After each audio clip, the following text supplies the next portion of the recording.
আসসালামু আলাইকুম। আশা করছি আপনারা সবাই অনেক অনেক ভালো আছেন, সুস্থ আছেন। আজকে আমরা আলোচনা করতে যাচ্ছি জেটটির একটি ডিভাইস নিয়ে। হ্যাঁ, নামটা কি নতুন মনে হচ্ছে? বাংলাদেশে আবারও জেটটি কিন্তু চলে এসেছে এবং তারা এই কম্পিটিশনের মার্কেটে কিছু হাইলাইটেড স্পেসিফিকেশন দিয়ে স্মার্টফোনগুলো লঞ্চ করছে। সো আজকে আমরা জেটটির একটি স্মার্টফোন নিয়ে কথা বলবো। আমাদের কাছে রয়েছে জেটটি ব্লেড A72s। এই স্মার্টফোনটির প্রাইস হচ্ছে 13,999 টাকা। এই প্রাইস সেগমেন্টে স্মার্টফোনটি আমাদেরকে অফার করছে 4GB র্যাম, 64GB রম, পাশাপাশি রয়েছে একটি বড় ডিসপ্লে, 5000 mAh ব্যাটারির সাথে রয়েছে 22.5 ওয়াটের একটি চার্জার। সো ভিউয়ার্স, আরও কী থাকছে সব কিছু আজকের ভিডিওতে জানানোর চেষ্টা করব। আজকে মূলত আমরা এই স্মার্টফোনটির স্পেসিফিকেশন, এটার বক্স কন্টেন্ট এবং এই বাজেট সেগমেন্টে এই ফোনটির স্পেসিফিকেশন কেমন সেটাই জানানোর চেষ্টা করব। তবে আপনাদের লাইক এবং কমেন্ট যদি বেশি থাকে সেই ক্ষেত্রে স্মার্টফোনটির ফুল রিভিউ নিয়ে আসার চেষ্টা করব।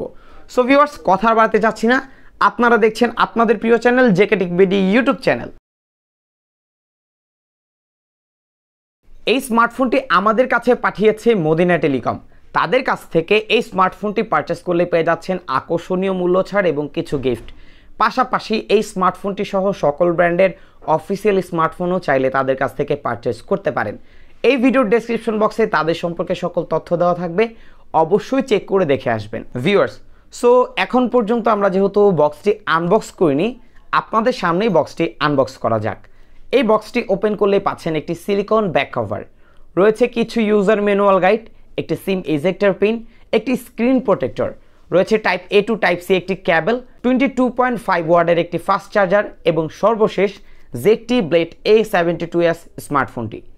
ডিজাইন এবং বিল্ড কোয়ালিটি কথা বলতে গেলে এই স্মার্টফোনটি আপনারা দুটি কালার ভেরিয়েন্টে পেয়ে যাবেন, যার একটি হচ্ছে ব্ল্যাক এবং আমার হাতে থাকা স্কাই ব্লু। এই স্মার্টফোনটি প্লাস্টিক বিল্ড বা পলিকার্বনেট ফাইবারে তৈরি স্মার্টফোনটির ব্যাক প্যানেলটা পুরোপুরি ম্যাট ডিজাইন করা হয়েছে, যার ফলে স্মার্টফোনটি ব্যাক প্যানেলে ফিঙ্গারপ্রিন্টের ছাপ পড়ার সম্ভাবনা থাকছে না। তবে স্মার্টফোনটি ব্যাক প্যানেলটা কিছুটা কার্ভ, যার ফলে এটার গ্রিপিংটা বেশ ভালো পাবেন। পাশাপাশি স্মার্টফোনটির ক্যামেরা বাম্পের ডিজাইনটা এই বাজেট সেগমেন্টে কিছুটা ডিফারেন্ট লেগেছে, যা দেখতে বেশ ভালো লাগছে। স্মার্টফোনটিতে রয়েছে সাইড মাউন্টেন ফিঙ্গারপ্রিন্ট সেন্সর, যা বেশ ফাস্ট এবং অ্যাকুরেট পেয়েছি। লেফট প্যানেলে পেয়ে যাচ্ছেন একটি হাইব্রিড সিম ট্রে পয়েন্ট। এখানে দুটি সিম অথবা একটি সিম একটি মেমোরি কার্ড ইউজ করতে পারবেন। ওপরের দিকে কোনো প্রকার single noise cancellation microphone use করা হয়নি। নিচের দিকে পাচ্ছেন 3.5mm earphone port, primary microphone, type C charging port এবং বটম ফায়ারিং স্পিকার। এবং এই স্মার্টফোনটির ফ্রন্ট প্যানেলে ইউজ করা হয়েছে একটি ইউ নচ ডিসপ্লে। এই স্মার্টফোনটা এই বাজেট সেগমেন্টে যে আউটলুক প্রোভাইড করেছে, সত্যি এটা দেখে আমাকে বলতেই হচ্ছে জাস্ট ওয়াও। স্মার্টফোনটা ধরলে বা দেখলে মনে হচ্ছে স্মার্টফোনটা একটা ফ্ল্যাগশিপ স্মার্টফোন, বাট না, এটা মাত্র 14,000 টাকার একটি স্মার্টফোনটা একটু বড় হওয়ার ফলে এক হাতে ইউজ করতে একটু প্রবলেম হতে পারে, বাট ইজিলি স্মার্টফোনটা দুই হাতে ইউজ করতে পারবেন, কোনো প্রবলেম হবে না। হ্যাঁ, কিছুটা বড় স্মার্টফোন দুই হাতেই ইউজ করতে হয়। এই স্মার্টফোনটার থিকনেস হচ্ছে 8.6mm, এটার ওয়েট হচ্ছে 196 গ্রাম। ওয়েট ডিস্ট্রিবিউশনও আমার কাছে বেশ কমফোর্টেবল লেগেছে, এটা ইউজ করতে আশা করছি প্রবলেম হবে না এবং এটার থিকনেসটাও মোটামুটি ঠিকঠাকই বলা যায়। তবে এই বাজেট সেগমেন্টে স্মার্টফোনটিতে একটি সেকেন্ডারি নয়েজ ক্যান্সেলেশন মাইক্রোফোন থাকলে বেটার হতো। পাশাপাশি এটার সাউন্ড কোয়ালিটি কথা বলতে গেলে এটা মোটামুটি লাউড লেগেছে। অনেকে এই বাজেট সেগমেন্টে কিন্তু ডুয়েল স্টিরিও স্পিকারও অফার করছে। যদি এই দুটি জিনিস দেওয়া হতো তাহলে সত্যি বেটার হতো, বাট প্রাইস অনুযায়ী এই স্মার্টফোনটার যে ডিজাইন এটা মেনে নেওয়ার মতোই ছিল। ব্যাটারিতে এই স্মার্টফোনটিতে আপনারা পেয়ে যাবেন 5000 mAh ব্যাটারি এবং এটার বক্সে 22.5 ওয়াটের একটি চার্জার প্রোভাইড করা হচ্ছে। এটা দিয়ে চার্জ করতে মোটামুটি 1.5 ঘন্টার কিছুটা বেশি সময় লাগবে যদি স্মার্টফোনটিকে 0 to 100% চার্জ করেন। এবং এটার যে ব্যাটারি 5000 mAh ব্যাটারি, এখানে একটি বিগ স্ক্রিন ডিসপ্লে আপনারা পাচ্ছেন। সো আমার ধারণা এটা প্রায় একদিনে কিছুটা বেশি চার্জ ব্যাকআপ দিবে যদি স্মার্টফোনটি আপনি 60 হার্জে ইউজ করেন। ডিসপ্লের দিক থেকে এই স্মার্টফোনটিতে ইউজ করা হয়েছে 6.75 ইঞ্চির IPS HD+ রেজুলেশনের ডিসপ্লে, যার রেজুলেশন রয়েছে 720x1600 পিক্সেল।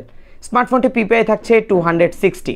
এছাড়া স্মার্টফোনটিতে 90 হার্জের রিফ্রেশ রেটও রয়েছে, যা আপনি চাইলে অটো সুইচিং মোডেও ইউজ করতে পারবেন।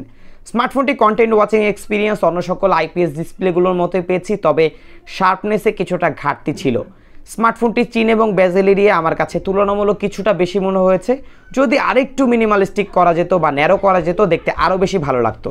এছাড়া এটার যে 90 হার্টজ সেটা ইউআইতে বেশ ভালোই কাজ করে, তবে অন্যান্য যে অ্যাপগুলো রয়েছে সেখানে 60 হার্টজে সুইচ হয়ে যাচ্ছিল। সো বাজেট সেগমেন্টের মধ্যে যারা একটি বিগ স্ক্রিন ডিসপ্লে চান, সো তাদের কাছে এই বিষয়টা ভালো লাগবে।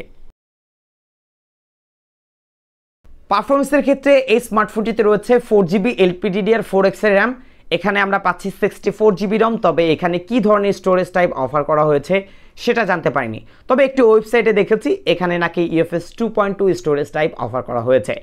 এই স্মার্টফোনটি অ্যান্ড্রয়েড ভার্সন পাচ্ছে অ্যান্ড্রয়েড 12, সাথে রয়েছে MyOS UI। স্মার্টফোনটির প্রসেসর ইউজ করা হয়েছে ইউনি অ্যাসোসি টাইগার T606, যা 12 ন্যানোমিটার ফ্যাব্রিকেশনে বিল্ড করা একটি প্রসেসর। ইউআইয়ের কথা বলতে গেলে ইউআইটা আমার কাছে বেশ নিট অ্যান্ড ক্লিন লেগেছে। ইউআইটা অনেকটা স্টক অ্যালাইট একটা ফিল দেওয়ার চেষ্টা করে। এখানে আমরা এত বেশি প্রি ইনস্টল অ্যাপ পাবো না, একটি দুটি প্রি ইনস্টল অ্যাপ রয়েছে, তা চাইলে আপনি ডিলিট করে দিতে পারেন। তবে ইউআইটা বেশ ক্লিন রাখার চেষ্টা করেছে। আশা করছি ইউআই থেকে একটি ভালো এক্সপিরিয়েন্স এই স্মার্টফোনটির ক্ষেত্রে আমরা পেয়ে যাব। র্যাম ম্যানেজমেন্টের দিক থেকে 4GB র্যাম হিসেবে এটার মধ্যে 7 থেকে 8টি অ্যাপ আমি ডিফল্ট যে অ্যাপগুলো রয়েছে সুইচ করে ইউজ করতে পেরেছি, কোনো প্রকার ল্যাগ বা স্টার্টারিং দেখতে পাইনি। তবে আপনারা যখন স্মার্টফোনটির মধ্যে অ্যাপগুলো ডাউনলোড করবেন, চেষ্টা করবেন লাইট অ্যাপগুলো ডাউনলোড করার, সেই ক্ষেত্রে মোটামুটি একটা ফ্লুয়েন্ট এক্সপিরিয়েন্স পাবেন। তবে যদি হাই লেভেলের অ্যাপগুলো ডাউনলোড করেন, সেই ক্ষেত্রে 4 থেকে 5টি অ্যাপ সুইচ করে ইউজ করার চেষ্টা করবেন, কোনো প্রবলেম পাবেন না আশা করছি। এই স্মার্টফোনটির যে পারফরমেন্সের প্রসেসর, সেটা দিয়ে আপনি নর্মাল যে বেসিক কাজগুলো রয়েছে ইজিলি হ্যান্ডেল করতে পারবেন এই স্মার্টফোনটির ক্ষেত্রে। তবে হাই লেভেলের অ্যাপগুলো ডাউনলোড করতে গেলে বা ইউজ করতে গেলে মাঝে মাঝে কিছুটা ল্যাগ পাবেন বা অ্যাপ ওপেনিংয়েও বেশ কিছুটা টাইম নেবে। পাশাপাশি এটার যে গেমিং এক্সপিরিয়েন্স, মাঝে মাঝে শখে বসে 2D যে গেমগুলো রয়েছে সেগুলো খেলতে পারবেন।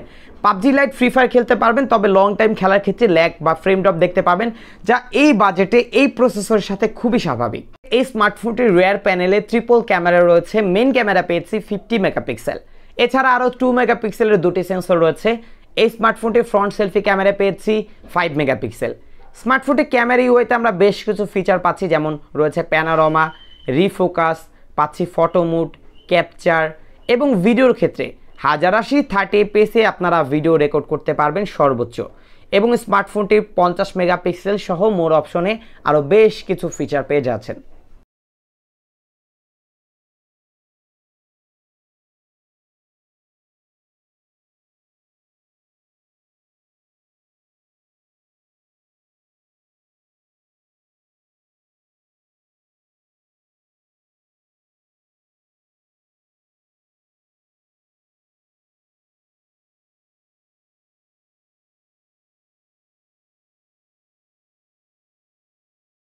$14,000 প্রাইস অনুযায়ী এই স্মার্টফোনটির বেশ কিছু দিক কিন্তু ভালো লেগেছে। যেমন প্রথমে আসি ডিজাইনের ক্ষেত্রে, এটার ডিজাইনটা সত্যি অসাধারণ ছিল। সাইড মাউন্টেন ফিঙ্গারপ্রিন্ট সেন্সর পাচ্ছি, তবে এই স্মার্টফোনটিতে হাইব্রিড সিম পয়েন্ট ইউজ করা হয়েছে। এটা না হয়ে যদি ডেডিকেটেড হতো তাহলে বেটার হতো। পাশাপাশি secondary noise cancellation microphone use করা খুবই প্রয়োজন ছিল। পাশাপাশি এটার ডিসপ্লেটা বেশ বড়সড়, সো যারা মাল্টিমিডিয়া লাভার আছেন তাদের কাছে বিষয়টা খুবই ভালো লাগবে। এবং এখানে 90 হার্জের সাপোর্টও পেয়ে যাচ্ছি। তবে এই স্মার্টফোনটির যে প্রসেসর, সেটা আমার কাছে তুলনামূলক কিছুটা কম মনে হয়েছে। যেটি যেহেতু পুনরায় বাংলাদেশে এসেছে এবং একটি ধামাকা ক্রিয়েট করা খুবই প্রয়োজন ছিল, সো এখানে যদি 606 না ইউজ করে অন্তত 612 অথবা 616 ইউজ করা হতো তাহলে বেটার হতো। 4GB র্যাম সেটা ঠিক ছিল, তবে 128GB র্যাম থাকলে বেটার হতো। এই স্মার্টফোনটি 5000 mAh ব্যাটারি পাচ্ছি, 22.5 ওয়াটের চার্জার পাচ্ছি, এটাও ঠিকঠাক বলে মনে হয়েছে। সো সব কিছু মিলিয়ে যদি আপনার কাছে মনে হয় এই বাজেট সেগমেন্টে এই স্মার্টফোনটি ব্যাটারি স্পেসিফিকেশন আপনাকে প্রোভাইড করছে, তাহলে এই স্মার্টফোনটি আপনি দেখতে পারেন। তা না হলে এই স্মার্টফোনটি ইগনোর করতে পারেন। তবে আমি এই স্মার্টফোনটিকে অ্যাভারেজের কাতারেই রাখছি। সো ভিউয়ার্স, এই ছিল আজকের ভিডিও। যদি ভিডিওটির মাধ্যমে আপনি উপকৃত হয়ে থাকেন, ভিডিওতে লাইক করবেন, কমেন্ট করবেন, শেয়ার করতে ভুলবেন না। বিদায় নিচ্ছি আমি জাকারিয়া হাসান পার্থ। আসসালামু আলাইকুম।